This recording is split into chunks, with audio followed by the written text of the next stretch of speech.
2016 was the year I realized that life today is one that challenges each and every one of us. Life influences us, it develops us, it makes us who we are, it takes us on journeys to become the people who will shape and make history by being who we're meant to be. For some, their dreams become a reality. And for others, dreams just stay as dreams.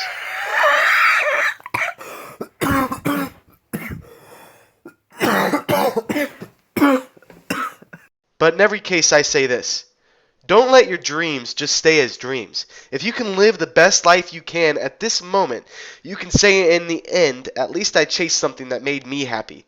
I didn't let it stay a what if. I didn't ask for permission. I just did it. And now at the end I can say I lived my life to the fullest. Now for me, I'm saying this right now because at this moment, I'm not letting my dreams just stay as dreams. The 16th year in the 21st century, the year before my 21st birthday, has been a year of many ups and downs. It's also the year I became a drone pilot. January found the launch of 2016's year of success. Having just finished a major voiceover gig that past December, it was time to maintain that up and up, deciding this year's trip would be to Los Angeles, California, and that most efforts would be to leave either my major or my university. With all the motivation I had, traction didn't build, and though I was working to make a name for myself, school continued to get in the way of my dream, except for the fact that I was cast in 2 student films. Throughout February, my hopes were still high and I continued submitting myself to dream makers or dream breakers, ultimately having to cut short what I was working on to be cast in a new form of art that I'd never heard of, nor had any desire to be a part of. Nonetheless, throughout the whole of March, I worked on a devised theater piece called Portal 1812, which, though it was a great experience to have, something I can check off my bucket list, I never truly got the hang of it and it's not my goal.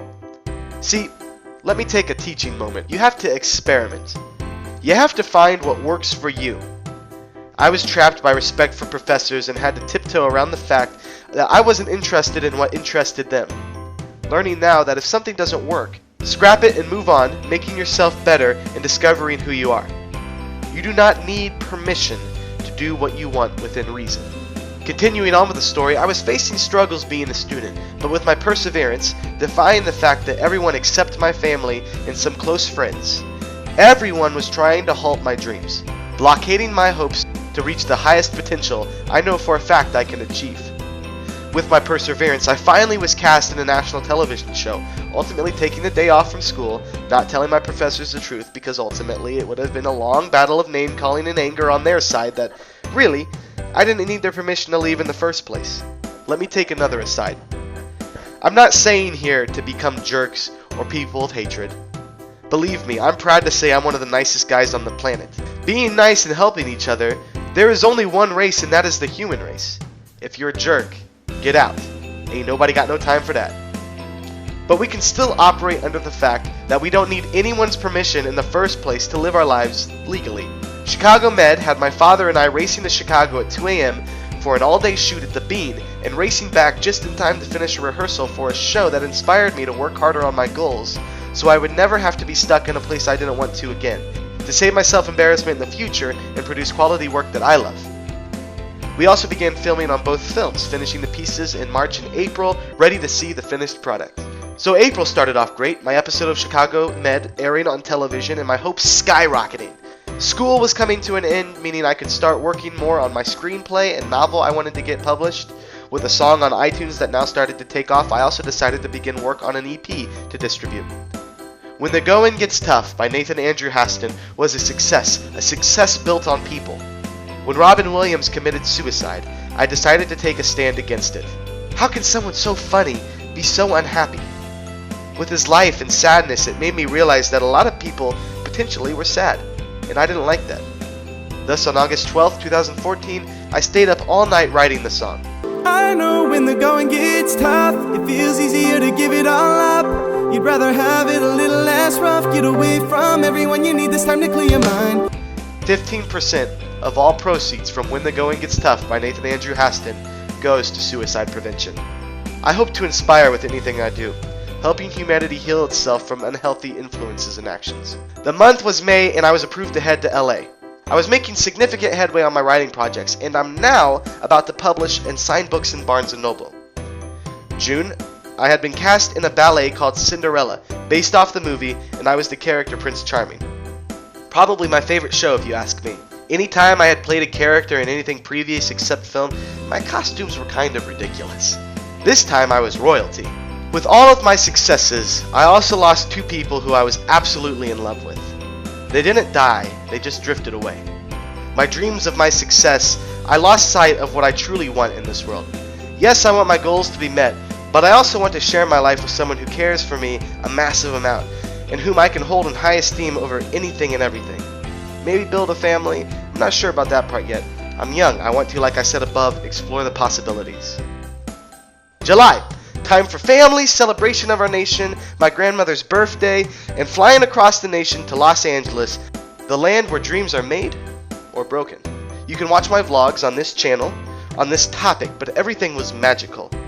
I returned home in August with contacts and a friend who worked with me on August 9th to build my resume the right way, film a better reel, and get my name out there. I had to last minute change my major, finding that I'd gone all the farther I needed with it and needed something else to learn. In September, I performed in a student play about a paralyzed man and his son, one of my favorite university portrayals, the university leadership, of course, thinking otherwise, sending all of us a scathing email.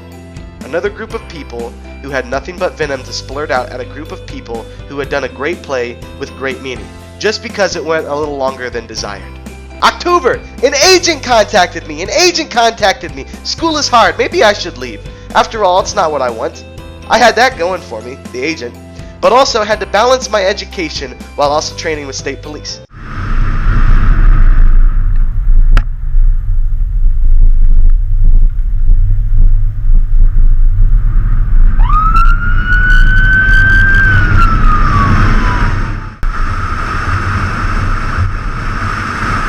See, what separates the successful from the dreamers is compromise. From September to present, I've been working on finding a job to take me to my dream home, Hollywood. Something has to catch, right? Working on screenplays, novels, shows, television, all kinds of things. November's election has made me realize that no matter who you voted for, this nation needs good leadership. I've been putting my policies together on the road to a Haston administration inside the White House. Policy and morality must go hand in hand, and this nation is a nation under God, indivisible, with liberty and justice for all. Also, Veterans Day happened. Thank you so much for your service. I also had one of my awesome professors ask me for my autograph. I absolutely love that class. That professor is awesome. And also, my name must be getting out there because I received a message from a company to film with them on a web series and nailed a recurring role. The world truly rewards hard work. But I shall digress. In everything I want to do, I want to help people. So I tell you this, go for it. Do what you want. Go do the life you wish to live and make the most of it. Who knows? Maybe you'll ignite a fire that no one can put out. Don't let opportunities become missed. A mistake I know full well. So to you, my friend, prove the world wrong. Build your life and chase your dreams. There's always room for one more in the life that you desire. Don't let your dreams just stay as dreams. Make them the reality that you know that they can be. Please hit the thumbs up button, subscribe, leave a comment below, and let's see where this crazy 2016 trend goes in 2017, the year of hopes and dreams. Is that a wrap? Is that good? Alright, let's do it. Dragging you along, then suddenly you get a great thought. Maybe I can end it all. I knew this day would come along. See, these are random acts of kindness certainly go a long way to helping individuals who struggle every day. We can be the healing